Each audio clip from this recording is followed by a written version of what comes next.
everyone. Josh Taylor here. Thank you so much for being part of our third episode of the CE podcast. So today I really wanted to get into what everyone's been asking me since the intro. They had no idea that once upon a time I was not a science-based positive reinforcement dog trainer. So everyone wants to know how that happened, why it happened, why I believe what I believe, even though it's, backed up science, which means that there's studies. But nonetheless, so people wanted to know exactly where all of this came from, how it came to be. So I wanted to kind of get into that a little bit. So let's go with this. First off, when I first started dog training, we always focused on what we didn't want. And I think that was really hyper-focused on in the dog industry. I don't like this. My dog does that. Or I don't want my dog to do this. It was always about the bad stuff. And there was very, very little focus on the good stuff. In fact, I've been doing this again 18 years. When I first started learning and following the people I was following and working where I was working, a place in Laval. When I started doing research, I noticed that it was pretty much all the same. I can think of tons of others that were probably around 18 years ago that, I just, my mind was so condensed, right, into this field of like, this is how we do things. But, Sophia Yin comes to mind, like legend. Dr. Ian Dunbar was probably one of the only people that I did notice from an online platform that was around, that was science-based, that was positive, so to speak.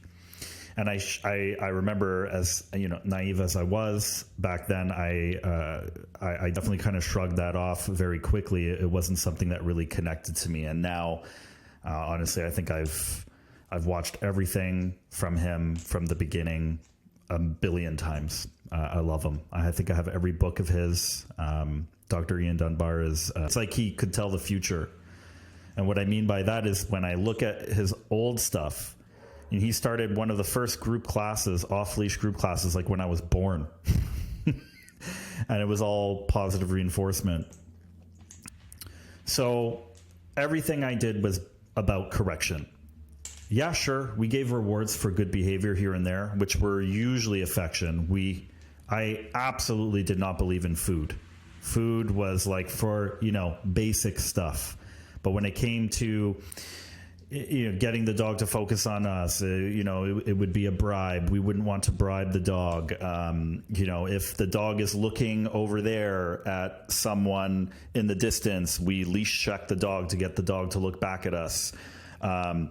Everything was firm and don't you dare, and I'm the boss. And this was the mindset.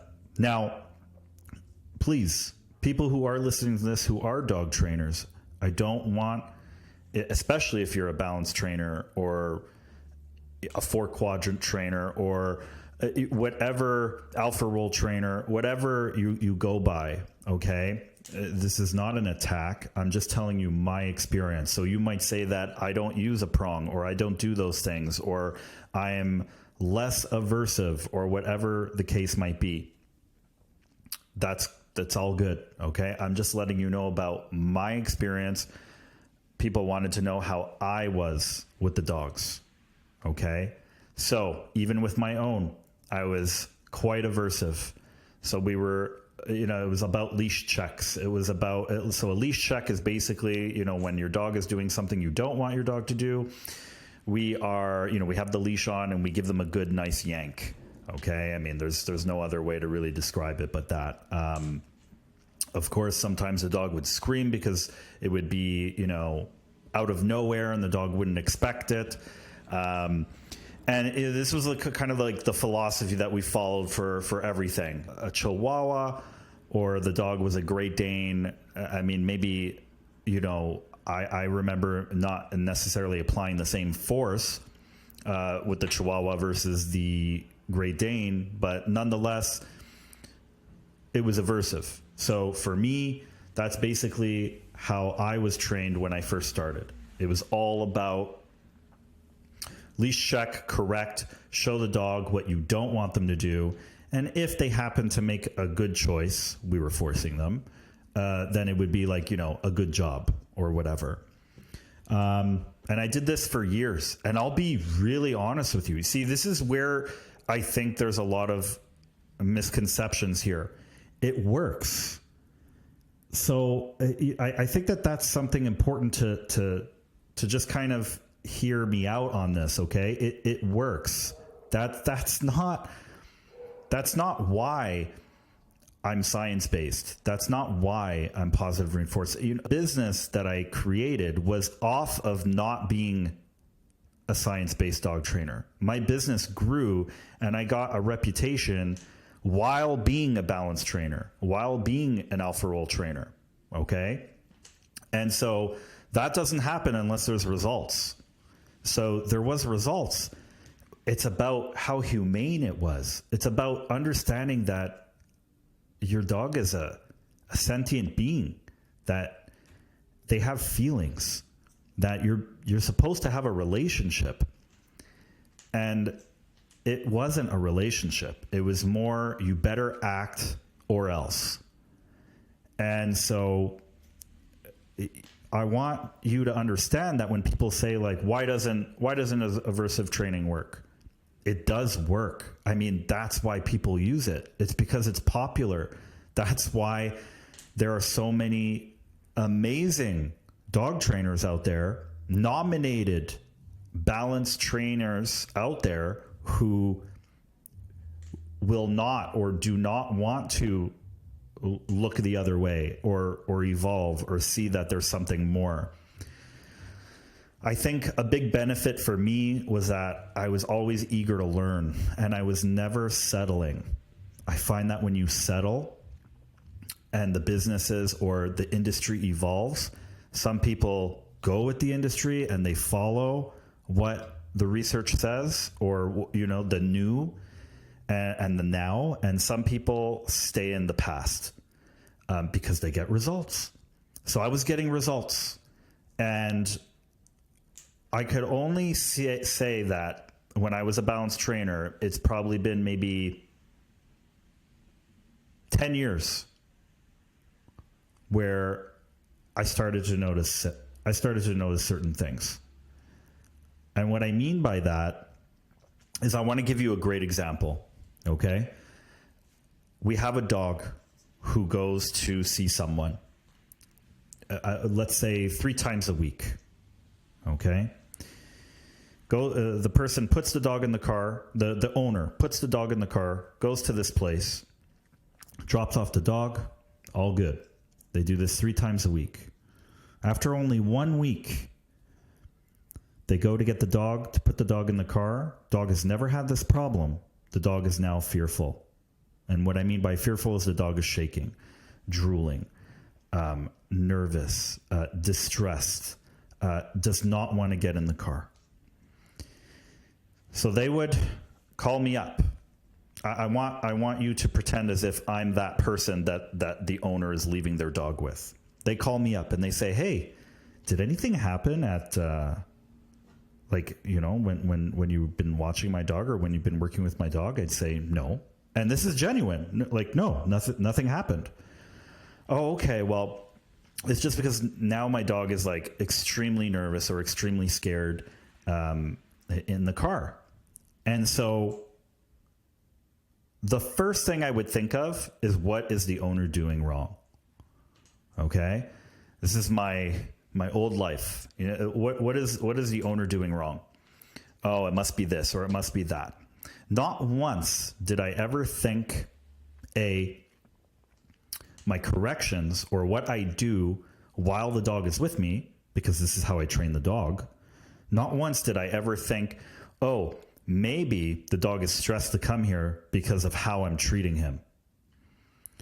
No, instead, I think that it must be something that's going on at home. It has nothing to do with me. In fact, it doesn't even go into my head that that's a problem. Only now do I really see the big picture. Okay? So this dog is stressed, and I go to the person's home instead to work with the dog going in the car. And so I do my corrections. I reward a couple of times because the dog seems what I think to be calm. And then all is well. They say, oh, the dog is actually not too bad now, like a little bit of drool, but the dog is a little bit better in the car. And so then, of course, all of a sudden I get a call, maybe, even 3 months later, and they say, I don't know what's going on. Have you been noticing the dog reacting when like with other dogs or people? And I say, absolutely not. The dog is great here. Oh, okay. Well, it's just kind of weird because things seem to be going, and once again, what do I think? Well, it must be the owner. Okay. And I'm not even saying that it's not the owner. What I am saying is that you have to understand, as a trainer, as a coach, you are programming not only the dog, but also the people, and you're getting them to do certain things. And there is, kickback here from what you're doing, whether it's good or whether it's bad. So long story short, a lot of these scenarios that were going on, I would look the other way and point my finger at that person or at the owner, or I would say, oh, it must be this or it must be that, because I believed in what I was doing so much that it was impossible for me to think that I stressed the dog out. When in reality, let's use the Josh version now and talk about that same situation. So someone calls me and says, since I've been bringing my dog to this place, I don't know what's going on. It's been only a week or 2 weeks. And now whenever I try to get the dog in the car, the dog is super stressed. Right away, I'm going to say, what are they doing with the dog over there? Do you have any videos? Do you know what they're doing? Blah, blah, blah. And then they'll tell me certain things like, oh, I'm working with, a trainer who believes in this. Right away, red flag. And I don't mean red flag because they're not going to get results. I don't mean red flag because they're a bad person. I don't mean red flag because of any of that. I'm just talking about the dog, okay? So the action of what they're doing, it is possible that now the dog is stressed by going into the car because the dog knows what's coming. Dogs pick up on patterns. If my dog doesn't take food, it is one big thing that I always tell people is that it could be stress related, and it usually is. Try having a piece of filet mignon while you're having a panic attack. It's not so easy. Okay, when you're distressed, we don't eat, or it's challenging to eat. Yes, I know there's disorders and there's all sorts of things that we could look at that but I'm just trying to give you like a generalization of this. Okay, so I tell them, why don't you just stop? Why don't you just stop going there? Figure out a different location or figure out a different place. Change it up. See what happens. A few weeks go by, they call me and they say, Josh, great news. The dog stopped.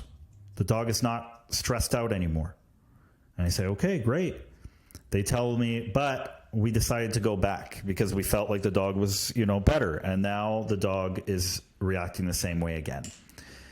I mean, I don't know about you, but my mind is pretty clear about what's going on. Either there's something going on in there where the dog is becoming distressed, anxiety-ridden, fearful, whatever is happening, the emotions are not good emotions.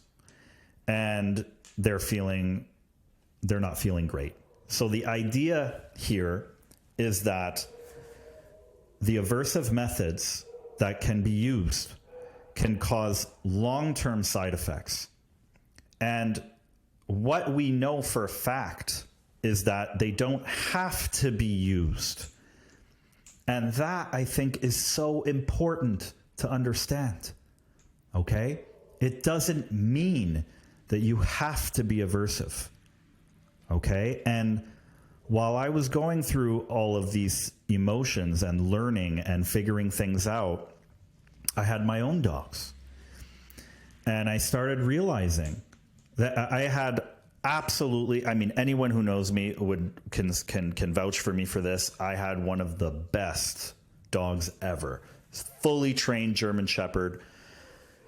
She was the best. Her name was Daphne. I mean, it's probably how I became successful at the beginning of my business, is because of the fact that people would see her and they would just be in awe. They would be like, okay, I want my dog to have everything that dog has. That's a big reason to why things went so well. But here's the catch. I was using these aversive methods, e-collars. What else did I use with her? I used prongs at one time. And it was to the point, right, where I would say stuff like, which were true. Like I would never lie about anything, but it would be like, oh gosh, yeah. Like I used a choker, I used a prong, and like, it doesn't even matter anymore. Like the dog is like perfect, which was true. I could walk the dog off leash, prong, no prong. It didn't matter. All right.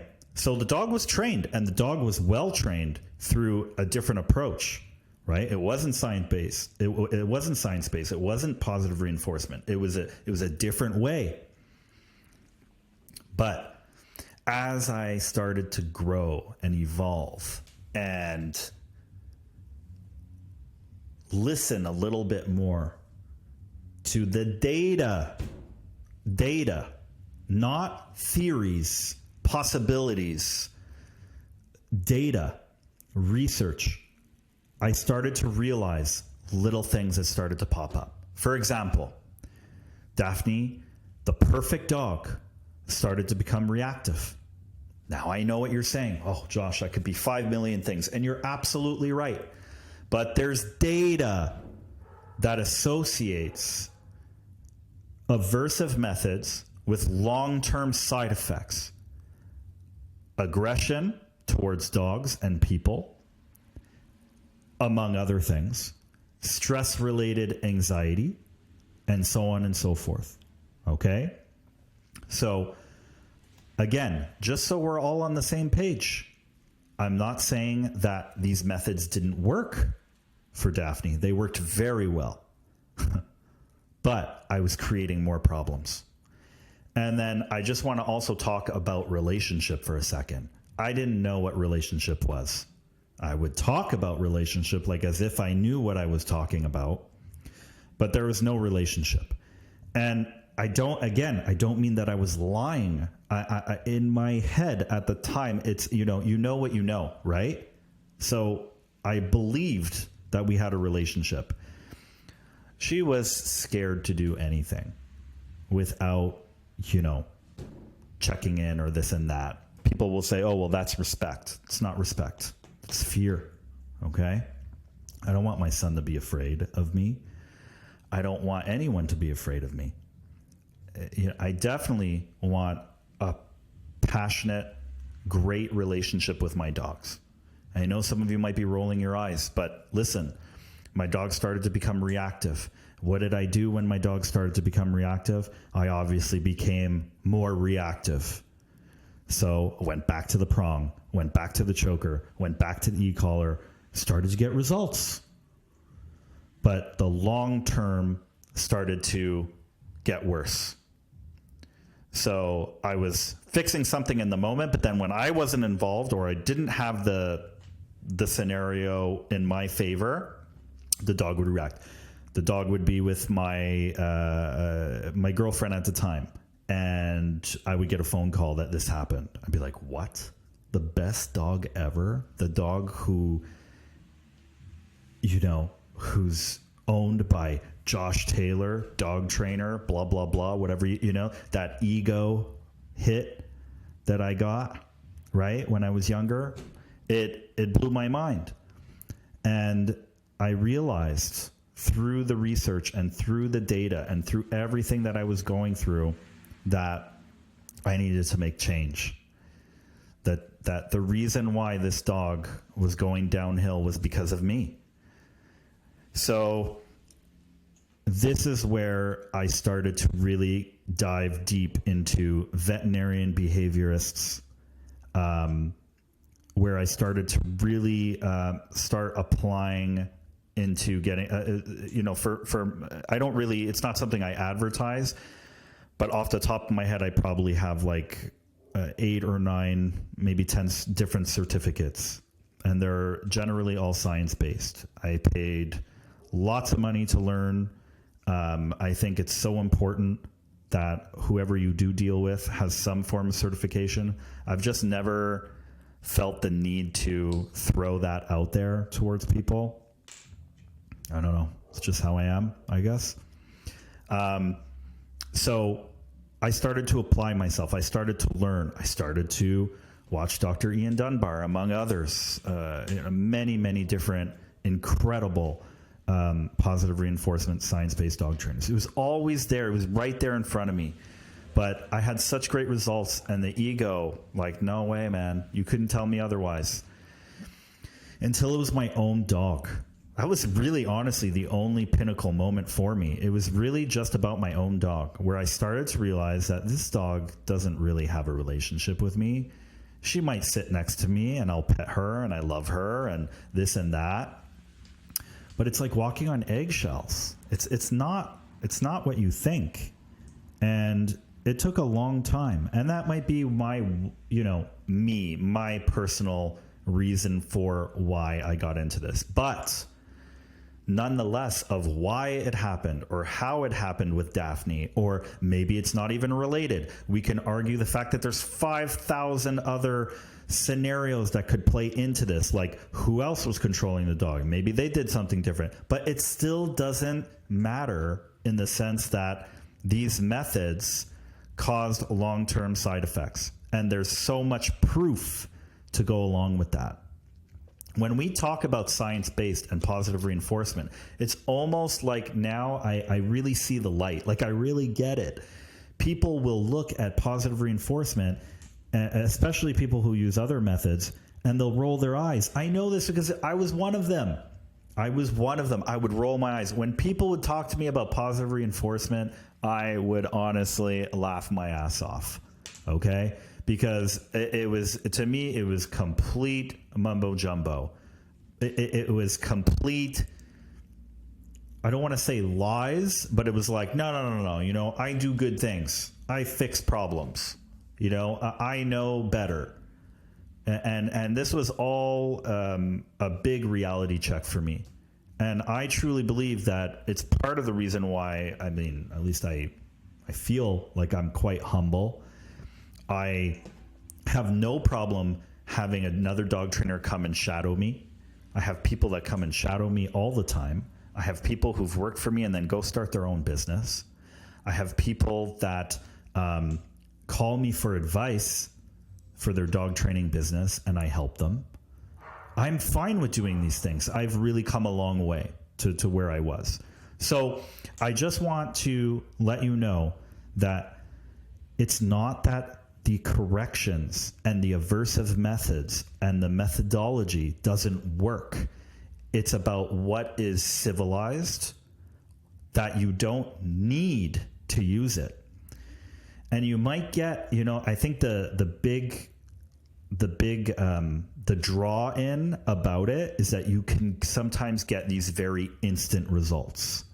I would get an instant result, and people would be floored, like, oh my gosh, he just did one correction and look how the dog is acting now. Like, wow, the dog is amazing. And that's how I literally felt inside. It wasn't a trick. You know what I mean? Like, it was really how I felt. The reality, though, it was not that. And the reality was that the dog was shut down. The dog was so stressed from what I was doing that the dog was shut down. And in that moment, the dog would react to nothing.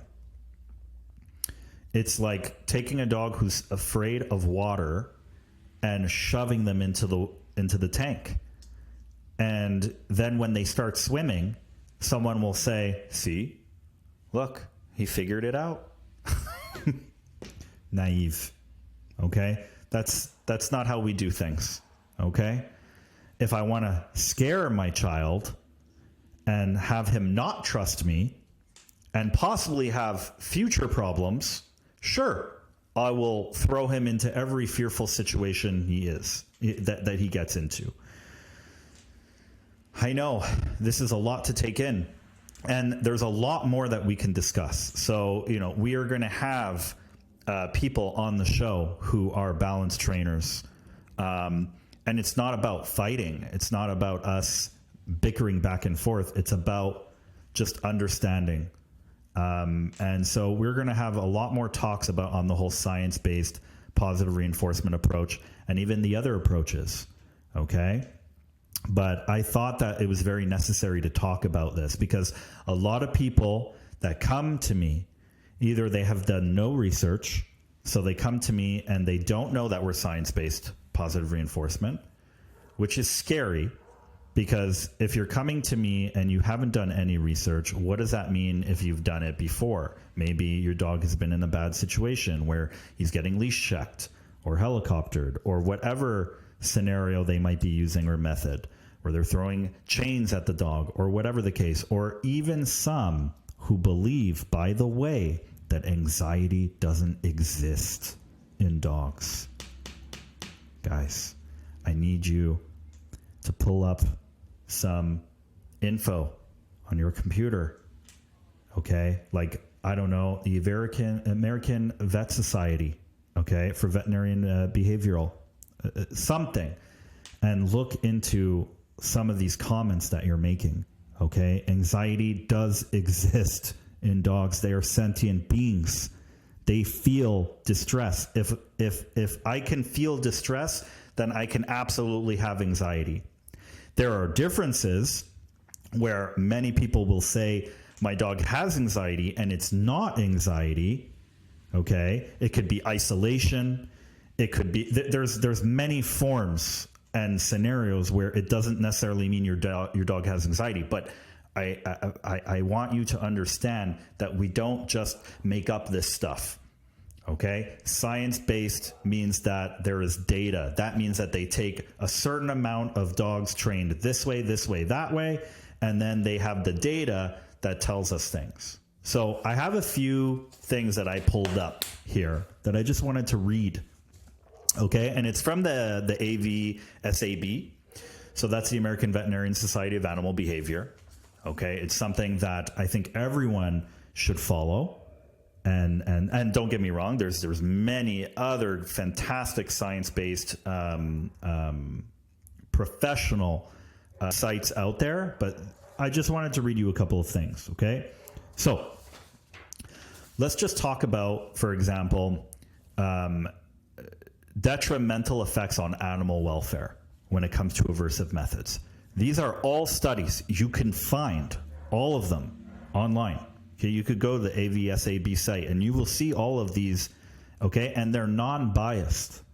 All right. So, in observational studies, dogs trained with aversive methods or tools showed stress-related behaviors during training. Included tense body, lower body posture, lip licking, tail lowering, lifting front leg, panting, yawning, and yelping.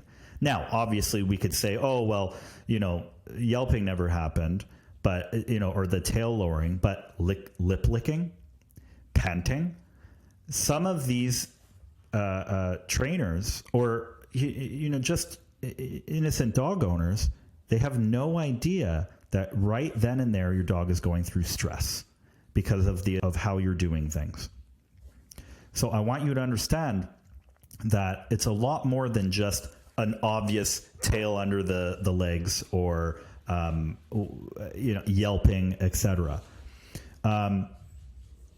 What's important to hear, okay, is that dogs trained with reward-based methods showed increased attentiveness to their owner. You know how people always talk about how, they're not the most important thing on a walk? Which, listen, there's a lot of stuff going on out there.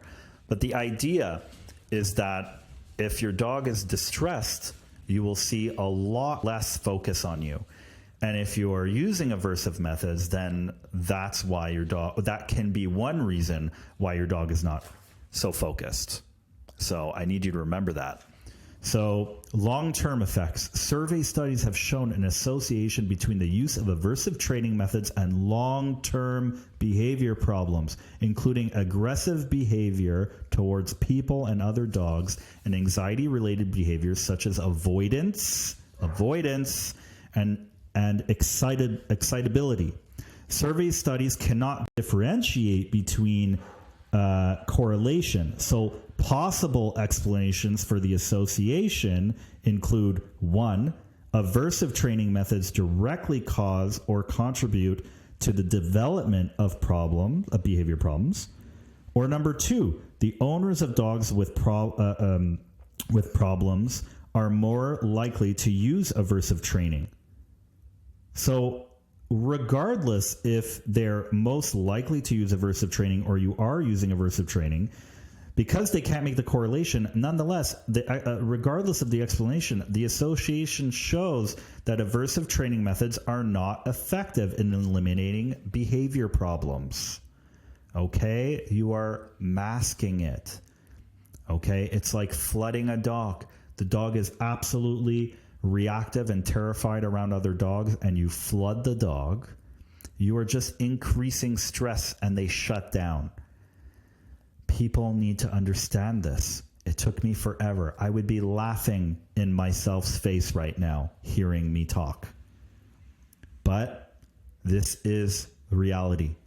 It's only a matter of time. So here's another one. Several studies show the effect of aversive training persists beyond the time of training. After dogs learn a cue taught using aversive training methods, they continued to show stress-related behaviors. When the cue was presented, the cue itself had become aversive. Let me give you a phenomenal example of this, okay? If your dog is looking at a dog outside, something I used to do. Now, your dog hasn't even reacted, okay? You're just walking down the street, and we would say like, oh, well, the dog needs to focus on us. So me, as a balance trainer, I would leash check your dog, and the dog would look back over at me and give me eye contact. So what would that tell me? It would tell me that, oh, okay, great. So when I leash check my dog like this, I get them to focus back on me. They're understanding what I want. Wrong. What's happening is they're associating the stimulus, what they're looking at, with the leash yank as a negative. So what ends up happening is that whatever the stimulus is that I keep leash checking my dog with, they eventually look at that negatively. But see, it doesn't happen right away. Instead, you get eye contact. You get exactly what you want. So we feel like we're doing it right. But then what ends up happening is 3 months later, I get a phone call that all of a sudden my dog is now reactive to dogs when they once weren't, or they were, or it got worse, or whatever the case.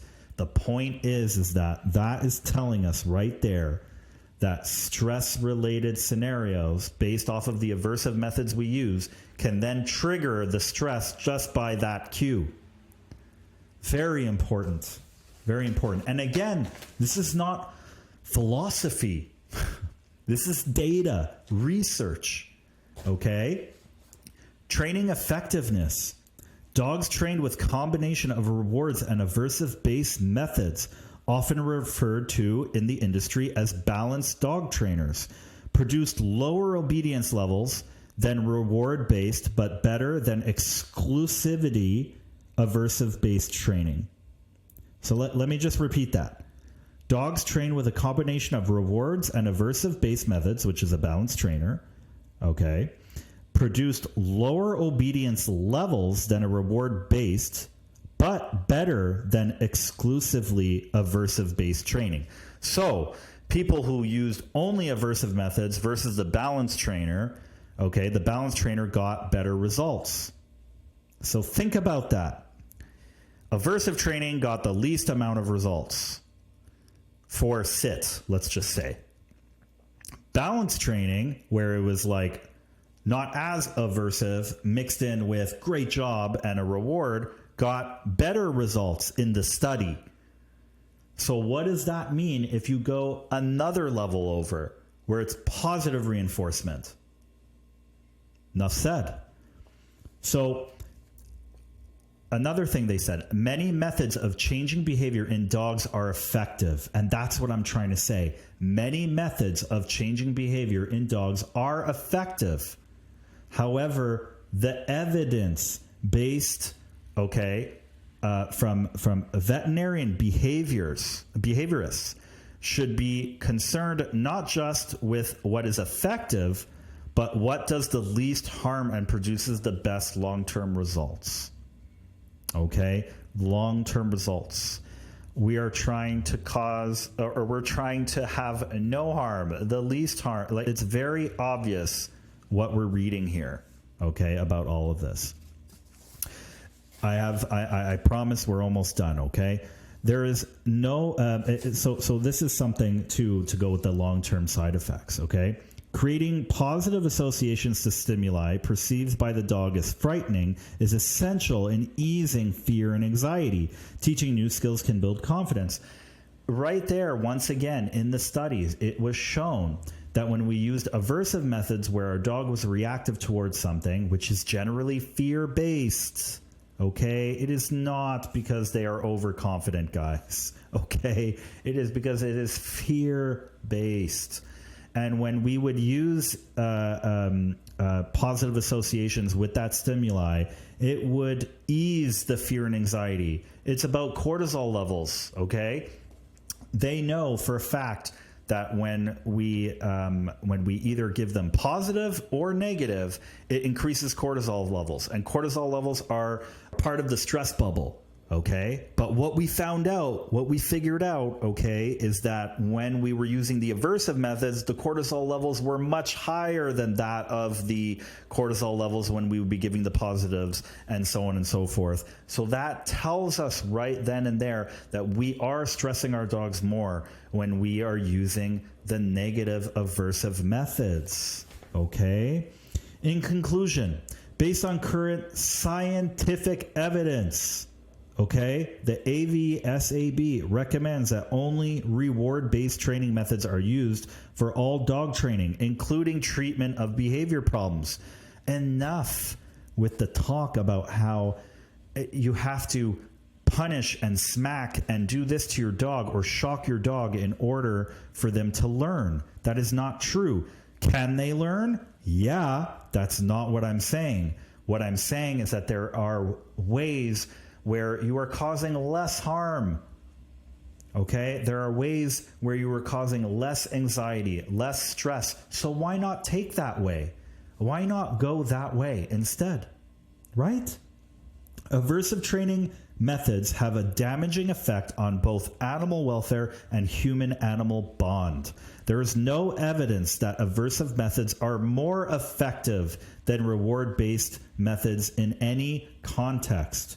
So the research is not saying that aversive methods don't work, that yanking the dog and choking them or whatever, that it doesn't work. What they are saying is that it's not any better than reward-based training.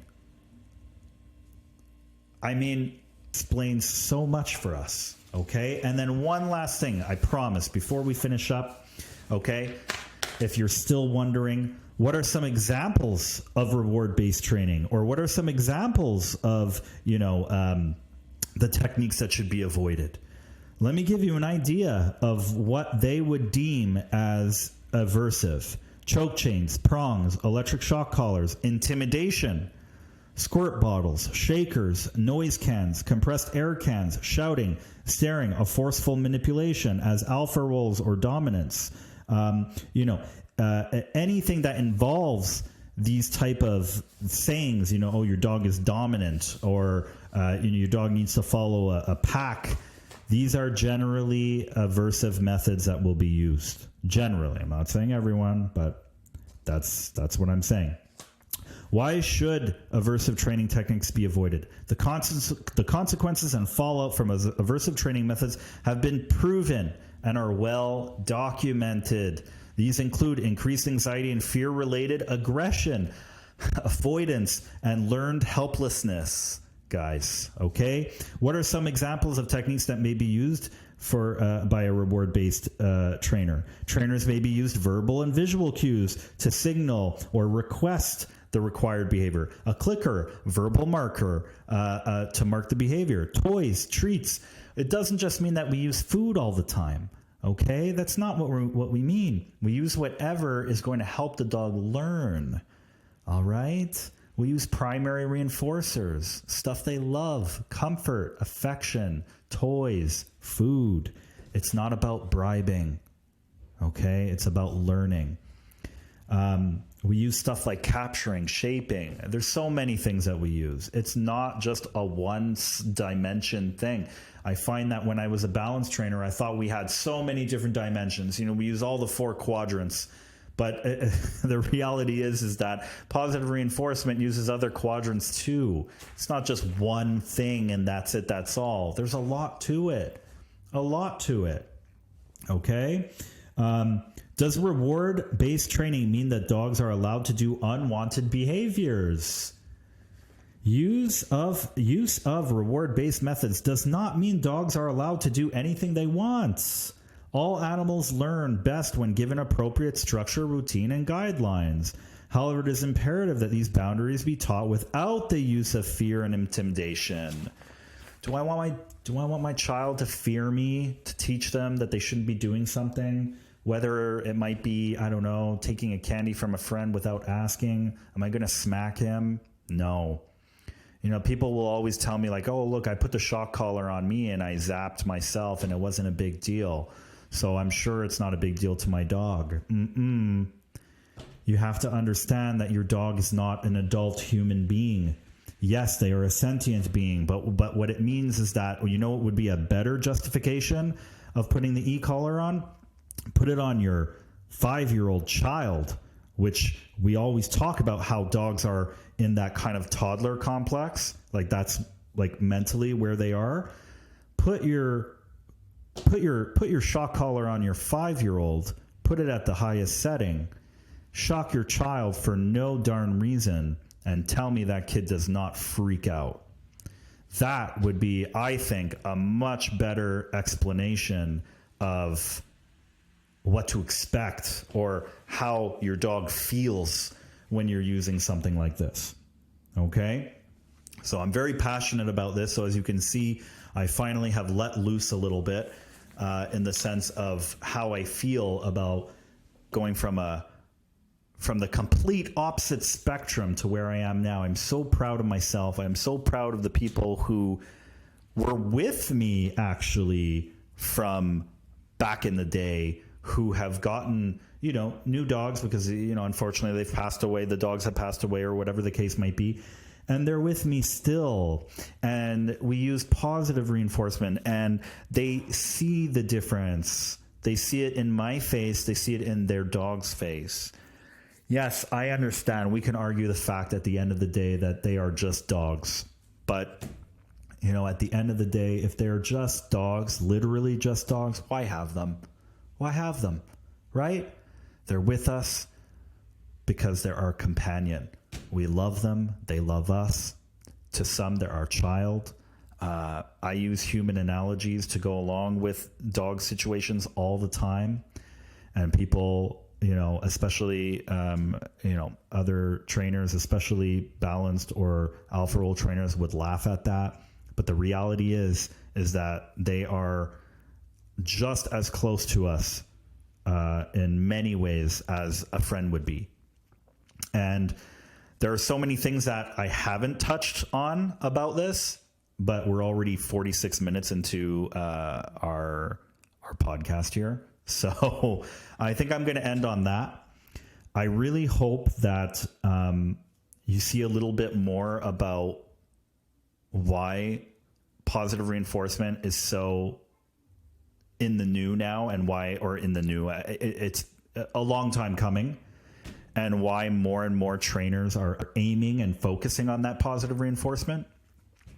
When I first started, even as a balanced trainer or an alpha role trainer, when I started, I had no one.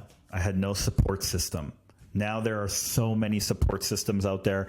I see, and I'm genuinely happy about this, I see 5, 6, 10, 15 new positive reinforcement dog trainers coming out of the woodworks every couple of months, from some of the local places that train dog trainers here in Montreal, my hats are off. Like I'm always open for any of these people to come and talk to me, or if they want to learn or guide in their evolution. I never stop, for the record. I still take courses to this day, and I absolutely love to learn. And I never truly believe that I know everything. I always think there's more, there's more, there's more. And I think that that's what keeps me on my toes. And I am so much more alive now in the sense of understanding that I don't know it all, and that there's always something else to learn. There's always another program to learn. So please do some research. Look into the AVSAB. Look into actual data about this stuff, and you'd be really surprised. I'm happy I made the switch. If you're a dog trainer, if you're not using positive reinforcement as your main tool, if you are not science-based, I want you to even take one client, a new client, and just do the complete opposite of what you do and go complete positive. All right? And if you want some help on that, hey, I'm here. I am absolutely 100% willing to actually help you with that. Okay? And I promise that you'll see something pretty amazing happen. All right? Thank you so much. Please, if you have anything you want to talk to me about, or if you want to be on our show when we start doing live calls, please email us, cepodcast@canineeducation.ca. All right? Thank you so much. I love all of you. And stay tuned for next week's episode. Hope you enjoyed it. Thanks. Bye.